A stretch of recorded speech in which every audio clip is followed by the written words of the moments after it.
Quality एक number आहे. हा क्वालिटीचा विषय काय बघा असेल तर ब्लॉग शेवटपर्यंत बघा.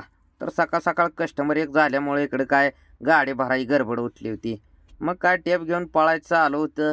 तेवढ्यात इकडं माप घेतलेले पेसाची भरणी सुरू झाली. तेवढ्यात इकडं गडे दांडकी घेऊन आला, कारण पॅकिंगला दांडकी पाहिजे होती.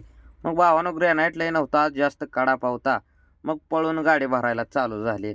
कारण आपली गाडी भरल्या भरल्या इकडं बॉक्सची गाडी भरायला लावली, कारण 2 गाड्या संकट होत्या. मग काय दोन्ही गाड्या एकाच जागेला होत्या हो. मग इकडे 4-2 बॉक्स टाकायला चालू झालं. मग इथनं बॉक्स टाकून इकडं पुढं चर्चा कशा चालल्या बघायचं म्हणलं तर पार्टीज नियोजन होतं. मग भावानं आपल्याला भाडं दुसरीकडलं एक होतं म्हणून गेलो. तेवढ्यात याने आणून शिजू घातलं. मग जाळ आपलं धडाडाट चालू केला. तेवढ्यात म्हणलं शिजले का बघावं, मग का आम्हाला काय दम निघतोय. मग काय मस्तपैकी पळी काढली. तेवढ्यात मालक आलं. मालकाला म्हणलं जरा क्वालिटी बघा. मग इकडं पंगत तोपर्यंत बसली. चटणीचा अंदाज न लागल्यामुळं हालत मात्र टाईट झाली. तर भावानं ब्लॉग कसा वाटला कमेंट करून नक्की सांगा. लाईक करा, चॅनलला सबस्क्राईब करा. धन्यवाद.